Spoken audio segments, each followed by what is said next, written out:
حضرت ابو عباس احمد بن منصور رحمۃ اللہ تعالی علیہ کو انتقال کے بعد کسی نے خواب میں دیکھا کہ وہ سر پر موتیوں کا تاج سجائے، جنتی لباس میں ملبوس، شیراز کی جامع مسجد کے محراب میں کھڑے ہیں۔ خواب دیکھنے والے نے عرض کی ما فعل اللہ بکا، یعنی اللہ پاک نے آپ کے ساتھ کیا معاملہ فرمایا؟ تو فرمایا کہ میں کثرت سے درود شریف پڑھا کرتا تھا، یہی عمل کام آ گیا، اللہ پاک نے میری مغفرت فرما دی اور مجھے تاج پہنا کر جنت میں داخل کر دیا۔ کیا بات ہے درود پاک کی! آپ یقین کریں، اگر میں آپ سے یہ کہوں کہ زندگی میں ایک مسلمان ہونے کی حیثیت سے اگر آپ اپنی خواہشات، اپنی ڈیزائرز کیا کیا ہیں لکھیں ذرا، کہ مجھے دنیا میں کیا چاہیے، مجھے مرتے وقت کیا چاہیے، قبر میں کیا چاہیے، مرنے کے بعد محشر کے دن میں کیا چاہتا ہوں، کبھی اکیلے بیٹھے نا تو لکھیے گا، ٹھیک ہے؟ اور اب میں آپ کو بہت ساری حدیثوں کا کچھ نچوڑ پیش کرنے جا رہا ہوں، سنتے جائیے اور سبحان اللہ بھی کہتے جائیے۔ اگر آپ روزی میں برکت چاہتے ہیں تو درود پاک پڑھیے، اگر آپ بیماری سے شفا چاہتے ہیں تو درود پاک پڑھیے، اگر آپ ذلت و رسوائی سے بچنا چاہتے ہیں تو درود پاک پڑھیے، اگر آپ عزت میں اضافہ چاہتے ہیں تو درود پاک پڑھیے، آپ مصیبتوں اور پریشانیوں سے بچنا چاہتے ہیں تو درود پاک پڑھیے، مرتے وقت کلمہ پڑھنا چاہتے ہیں تو درود پاک پڑھیے، مرتے وقت آقا کا دیدار کرنا چاہتے ہیں تو درود پاک پڑھیے، آپ یہ چاہتے ہیں کہ آقا اپنے مبارک ہاتھوں سے قبر میں اتاریں تو درود پاک پڑھیے، اپنی قبر کو نور مصطفیٰ سے جگمگانا چاہتے ہیں تو درود پاک پڑھیے، قیامت کے دن نبی پاک کے پرچم تلے اٹھنا چاہتے ہیں تو درود پاک پڑھیے، آقا کے ہاتھوں جام کوثر پینا چاہتے ہیں تو درود پاک پڑھیے، اور سنیے آقا کے ساتھ جنت میں جانا چاہتے ہیں تو درود پاک پڑھیے، مدینے جانا چاہتے ہیں، بار بار جانا چاہتے ہیں تو درود پاک پڑھیے، اور زندگی میں دیدار مصطفیٰ کرنا چاہتے ہیں تو درود پاک پڑھیے۔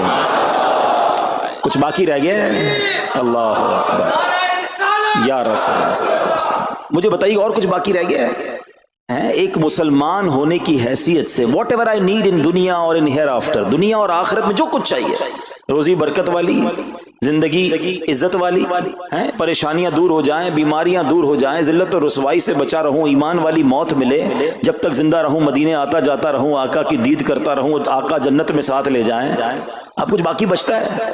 اب یقین کریں میں نے اپنی طرف سے نہیں بتایا یہ، جن کا کچھ مطالعہ ہے تو ان کو یاد آ رہا ہوگا کہ اس ہر جملے کے پیچھے کوئی نہ کوئی ایک روایت یا کوئی نہ کوئی حدیث موجود ہے، یعنی یہ سارے انعامات دنیا کے، قبر کے، حشر کے، یہ سارے انعامات نبی پاک نے درود پاک کی فضیلت میں بیان فرما دیے ہیں۔ یہ ایسے ہی شاعر نے نہیں کہا کہ ہر درد کی دوا ہے، صلی علی محمد، تعویذ ہر بلا ہے، صلی علی محمد صلی اللہ علیہ وسلم۔ پھر کیوں نہیں پڑھتے؟ یعنی اتنے سارے مسئلے حل ہو جائیں ایک ہی وظیفے سے۔ لوگ پوچھتے رہتے ہیں کوئی وظیفہ بتا دیں، روزی میں برکت کا بتا دیں، پریشانی دور ہو جائے بتا دیں، مدینے کا کوئی وظیفہ بتا دیں، تو یہ سارے وظیفے درود پاک میں چھپے ہوئے ہیں۔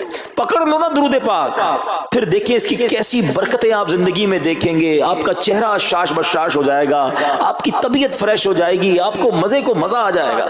بس درود پاک کی کثرت پڑھتے رہا کریں، پڑھتے رہا کریں، انشاءاللہ برکتیں ہی برکتیں۔ میں بھی نیت کروں، آپ بھی نیت کریں۔ ایک اور خوبصورت بات بتاؤں، جو بڑی خوبصورت آیت ہے، میں سمجھتا ہوں شاید دنیا بھر کے عاشقان رسول کو یہ کم از کم آیت تو سب کو یاد ہوگی۔ کون سی آیت؟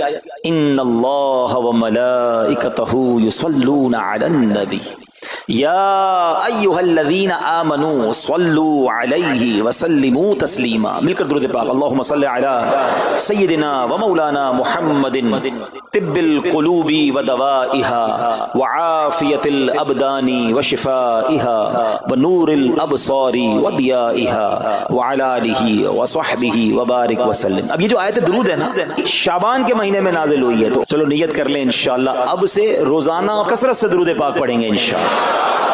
آئیے مل کر محبت کے ساتھ ایک بار پھر درود پاک، صلو علی الحبیب صلی اللہ تعالی علی محمد صلی اللہ علیہ وسلم۔ مشہور صحابی حضرت ابو ہریرہ رضی اللہ تعالیٰ عنہ فرماتے ہیں کہ ایک مرتبہ میں رسول اکرم نور مجسم صلی اللہ تعالی علیہ وآلہ وسلم کی اقتداء میں نماز عشاء پڑھ کر واپس جا رہا تھا۔ میں نے دیکھا کہ ایک عورت اپنے آپ کو پوری طرح ڈھانپ کر سڑک کے ایک کنارے پر کھڑی ہے اور اس نے مجھے پکارا کہ اے ابو ہریرہ ذرا میری بات سنو. آپ کہتے ہیں میں قریب گیا, میں خلاصہ عرض کر رہا ہوں. تو اس عورت نے کہا کہ مجھ سے بہت بڑا گناہ ہو گیا ہے, کیا میری توبہ قبول ہوگی؟ حضرت ابو ہریرہ نے اس سے سوال کیا کہ کیا گناہ ہو گیا؟ اس نے گناہ کی تفصیل بتائی, کافی بڑا گناہ تھا. آپ نے کہا کہ تو ہلاک ہو گئی اور تو نے دوسروں کو بھی ہلاکت میں ڈال دیا, اتنا بڑا گناہ کیا, اب تم توبہ کی امید رکھتی ہو؟ اللہ پاک کی قسم تیری توبہ قبول نہیں ہوگی. جب آپ نے یہ کہا تو وہ عورت خوف خدا سے کانپنے لگی اور اتنا زور سے کانپی کہ کانپتے کانپتے وہ بے ہوش ہو گئی. آپ نبی پاک کی بارگاہ میں آ گئے. اب آپ کو خیال آیا کہ یار میں نے اس کو کہہ تو دیا, مگر میں نے اللہ کے نبی صلی اللہ تعالی علیہ وسلم سے مشورہ تو نہیں کیا, پیارے آقا سے پوچھا تو نہیں. اب آپ نبی پاک علیہ الصلوۃ والسلام کی بارگاہ میں آئے اور آقا سے عرض کی کہ حضور ایسا ایسا ہوا اور ایک عورت مجھے ملی اور اس نے مجھے اپنا گناہ بتایا. میں نے کہا اتنا بڑا گناہ, اب تیری توبہ قبول نہیں ہوگی. اللہ اکبر. جب نبی رحمت شفیع امت صلی اللہ تعالی علیہ وسلم نے یہ بات سنی تو فرمایا انا للہ و انا الیہ راجعون. اے ابو ہریرہ تو خود بھی ہلاک ہوا اور تم نے اس عورت کو بھی ہلاکت میں ڈالا, کیا تمہیں اللہ پاک کا یہ فرمان یاد نہیں؟ پھر نبی پاک علیہ الصلوۃ والسلام نے قرآن مجید فرقان حمید کی یہ آیت تلاوت کی. ذرا غور سے تلاوت سنیے گا.